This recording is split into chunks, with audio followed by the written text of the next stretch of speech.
Hello, Earthlings. Welcome back to our channel, Inner Earth School. Today is another special one. Isn't every episode a special one? But today we are talking about the archetypes. And many of you might know the Jungian version of the archetypes. We are trying to keep a broader frame of them, especially as a tool for personal development and improvement. And before we get into the episode, I'm of course joined by my co-host Adam, the founder of Inner Earth Limited. Adam, how are you today? Guten Tag, my German brother, my German shepherd, which you could also see as an archetype, which we will talk about more in future episodes. So I just wanted to bring that in as a tenuous link. Good to see you, bro. Good to see you all, Inner Earthlings. Thanks for checking in, joining us on this next journey. Beautiful. So, archetypes. Adam, why don't you give us an overview of what archetypes mean to you, and how do they impact you in your own journey and personal development? Thank you, brother. Yeah, so an archetype is kind of like a universal pattern or blueprint that sits within us. And it kind of shapes how we perceive and feel and think about the world around us. And you could look at it as a blueprint for a set of characteristics that we embody within us, that are contained within a part. And that part can be given a name, or a sort of like maybe a mythological framework based on a set of elements that we're all familiar with, and this will make more sense in a minute. So Jung was one of the first people to, what I think maybe the first person to talk about these inner archetypes that exist within all of us.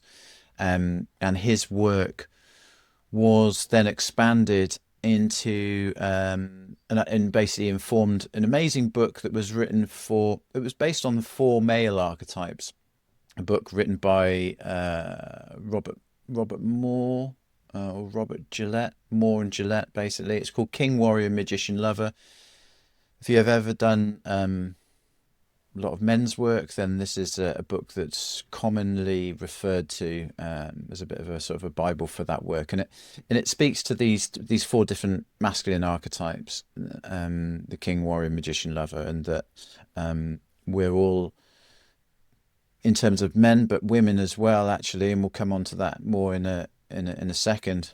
But men specific kind of are made up of these four masculine archetypes: the lover, the magician, the warrior, and once all three of those forms are in their most balanced form, then that leads to a more complete version of the king, which is the ultimate archetype, and I guess you could see that as the queen, for the feminine. Incredible book. I think this was the first time I was really sort of introduced to it, or introduced to the framework of archetypes. It really spoke to me, and I think at a time where I saw personal development as being this quite difficult thing to, well, where do I begin? Like, what do I work on first? There's so many different avenues you can go down. And when I looked at this book, it sort of made sense to me to look at archetypes almost like the energy bars you see at the bottom of a TV screen when you're playing a video game. You might have a specific character, and he might have an energy bar that's full on strength, full on speed, but maybe less on courage, or less on mobility, and so on.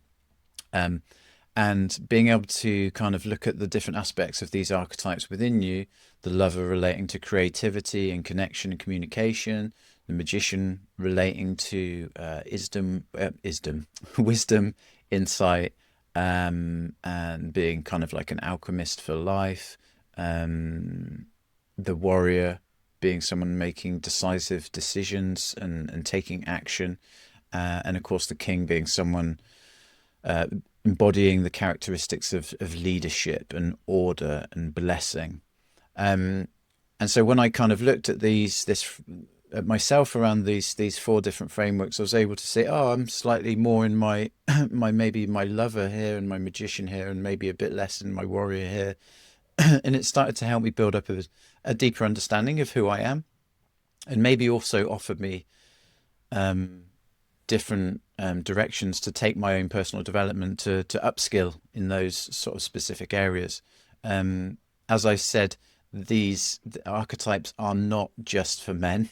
There's another amazing book written by a lady called Carol Pearson called The Hero Within, and she speaks to 6 archetypes that we all live by. And she talks about the orphan, the innocent, the magician, the wanderer, the warrior, and the altruist. And there's infinite number of archetypes. Really, you could break down the human psyche and different things that we all embody and look at these different frameworks. And I've read books that talk about hundreds of different archetypes that we can look at. But I think you can overcomplicate this specific, I guess, modality or framework. And I think using the 4 archetypes is much more simple and sort of useful. And so if I was working with a guy and thinking about the king, warrior, magician, lover, I would look at, for a woman, I would see the opposite of those, obviously the queen, the witch, the lover, obviously, as well. And also maybe something like the shield maiden, which was like a female version of the warrior. Or we could look at them, if we wanted to, totally dispel masculine and feminine, we could just talk about the monarch, the protector, the mystic, and the lover. And I think that's a more useful way of looking at these frameworks, and each one embodies different characteristics. So that's kind of my understanding of archetypes. That's kind of how I've used it in my life as well, and looked at these different frameworks and these resources. They've been, really powerful for me, and they've kind of informed the work again that I've done around Inner Earth and our Pathfinder program, which is a program to help people get to know themselves on a deeper level. And that speaks to what we were talking about in the episode before about conversations with God. And I guess, Roman, the questions that we're looking to answer as a company, as Inner Earth, and the program that we've created, the Pathfinder that we're helping clients with, is like, who am I and who do I want to be? And it's by answering those 2 questions, fundamental questions, that people can start to build up a better understanding of who they are, how they communicate with the world and their relationships, to make for a much richer living experience. So not wanting to waffle on too much longer, but that's my breakdown of archetypes and how I've looked at them and used them. You mentioned there the positive sides of the archetypes. Now, how important is it also to look at the shadow?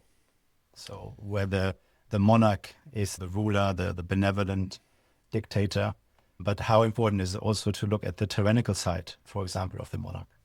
Yeah, absolutely do. And I think that was one of the great things that I loved about the book that Gillette and Moore wrote, The King, Warrior, Magician, Lover, was that they saw the archetype as this kind of triangle, if you like, and there's kind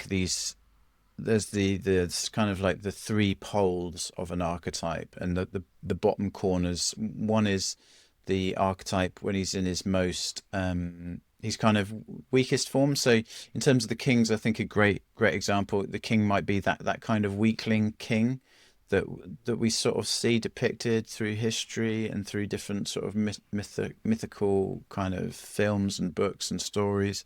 And then on the other side of that pole is the tyrannical king, who's evil and chaotic. And then at the top of the pyramid we have the king in his fully formed sort of masculine version. And each of the archetypes have these 3 distinctive poles. I guess you could see them as like lines on a scale, essentially. So you've got the kind of the weaker side of the archetype there, and the more extreme tyrannical side of the archetype on the other, and then the sort of the balanced version, the version of that archetype in its most positive pole sort of sits in the middle of those 2. And so, Mm. yeah, to answer your question, because I don't ever like to answer questions and tend to waffle, like, yeah, I thought you did a good job this time. I nailed it, did I? Excellent. Yeah. Yeah, so I think looking, Well, you didn't nail it, but you did a good job. because you have such high standards. Um, Yeah. like you said in our previous episode in Conversations with God, you can only know who you are by knowing who you're not. And as helpful it is to know who you are, when you're in your most positive sort of forms, we all at times slip into these more tyrannical, more negative sides or aspects of the archetypes. Um, and it's healthy to be able to know when you're kind of when that archetypal character within you is kind of veering off in a slightly different direction, because it can help you then just to sort of course correct and come back on track. I think that's a beautiful place to come to an end. Thank you, Adam. That was really insightful, and I love how we are embodying all the good and the bad, and if we understand them both, then we reach the pinnacle of that triangle that you mentioned. Mm. Anyway, now I'm waffling. Thank you everybody for watching. It means a lot for us that you tuned in. It would mean the world to us if you like and subscribe to our channel. Even leave a comment if you've done any work around archetypes. It would be super interesting to hear what your thoughts are. In the show notes, you find all the links. You can follow us on Instagram, but also, of course, here on YouTube. And the website, innerearth.co.uk, gives you all the informations. And we'd love to answer any questions if you have any. Until next time, thank you, Earthlings. Bye-bye. Adam, any last words?